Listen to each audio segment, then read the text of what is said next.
First, Bloomberg. And I'm very lucky that over the years I've been able to work with some great brands with great history. And obviously Bell staff have seen something in myself that they feel that can add to their brand as well. And you know, it's been a successful collaboration so far. What do you bring to the creative process? I would hope quite a bit. You know, obviously when I first sat down with the creative team at Bell staff, they kind of got me straight away. You know, we sat down, we looked at the mood board, and it's everything that I wear.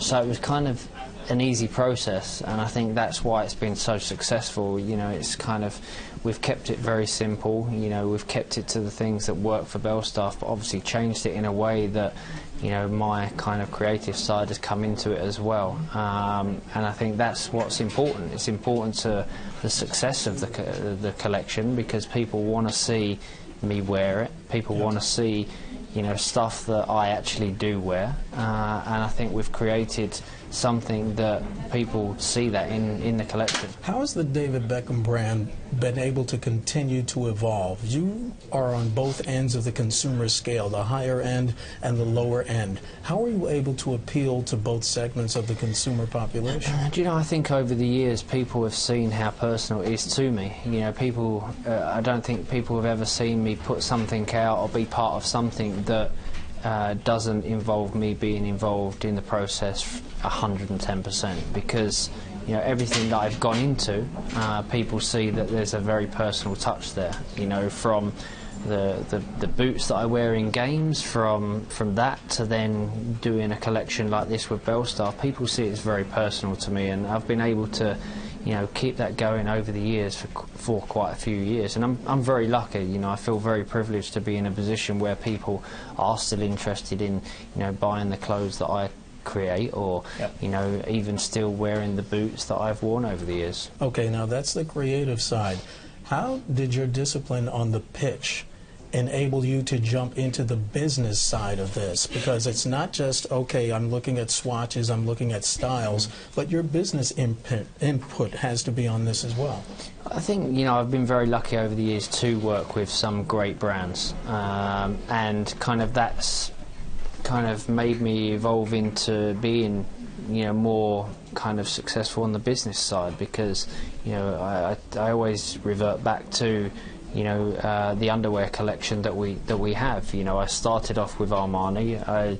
It was very successful with the collaboration that I did with them, and then, you know, we had the idea of creating something ourselves and owning it ourselves, and we, you know, 100% own that. But we are in a collaboration with H&M. So it's something that kind of over the years I've kind of just grown into. You know, my full focus over the years has always been on my career in football. I've always worked hard, and I've always known what works. So, you know, my career has always been about, I look back at it, and when people say, you know, say one thing that your career has always been about, and it's always been about hard work. Your career has been roaring along. Yeah, just like I know. the The bikes come. So it's always been about hard work, and I've taken that from, you know, the soccer field into the business side of my life, and, you know, I think if you work hard in life, things happen. Speaking of the soccer side, you're still looking at Miami for a Major League Soccer team, but the locals down there, the officials, have rejected that twice. Yeah. Have you given up hope of landing a team in Miami, or is there still some optimism? Miami's going to happen. Miami will happen. Because you sound pretty confident. Yeah, I believe that it's going to happen. I know it's going to happen. You know, I think that obviously when I first went into this, you know, I was very proud to have been part of the MLS for the amount of years that I was, but obviously then I was even more proud to continue, you know, the belief that I feel that soccer will grow into being one of the toughest and best leagues in the world in this country.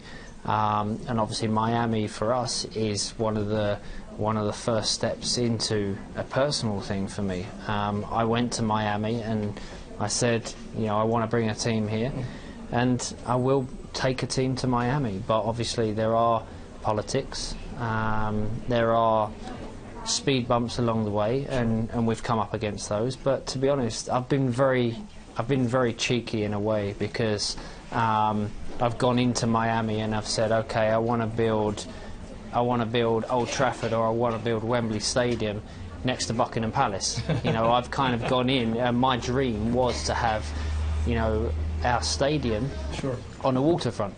It's not worked out like that, and we have alternative sites, and like I said, it will happen. May I ask you about MLS and relegation and promotion? The head of the MLS says that won't happen. That's when teams get to a certain level. If they don't achieve that level, they get bumped down to a lower division. Is it time for the MLS to take another look at that? Well, I think that's the way they do it in the Premier League. It's the way, you know, it's the way that I've grown up with. And obviously, when I moved to America, you know, I realised that wasn't the case, which is kind of a relief in a way, because you know you're not going out of the big league. But in a way, it kind of makes you fight more, and maybe the league will grow into having, you know, a few different divisions. But at the moment, about the league, 24 teams by 2020, they're talking about, right? So the league, you know, has grown so much over the last 10 years. But I think Don Garber, the commissioner, and a lot of people in the MLS have done such a great job to get the league to be as stable as it is. And people are now looking at the MLS and coming up against MLS teams and thinking, okay, this is serious. And I think people are starting to realise that. Who's the best football player in the world right now? Right now, Ronaldo, Cristiano. You know, he's such a great player. But you know, I love Messi. You know, between those two players, I don't think, you know, Ronaldo obviously had a great year last year and he got World Player of the Year. But obviously, a few years before that, you know, Messi had it. So people always turn around to me and say, who do you prefer or who do you think's best? I don't think you can pick between the two, because they're two players that have been at the top of their game for so many years, and they continue to do it week in, week out, year in and year out, and that's testimony to them two players. Before I let you go, just quickly, this venture, the new venture with Belstaff, does that satisfy your competitive side? Because a lot of athletes, they may go into another sport. You see some pro athletes, they take up golf or something else where they can be competitive. Does this satisfy what you're missing by not being on the pitch? I don't think anything can satisfy, you know, what you, as an athlete, what you have on the field. The only thing that satisfies me on that side is watching my kids play. Watching my kids play and watching them win games or score goals or, you know, play well, that satisfies me. Are you the father who jumps up and screams at the ref?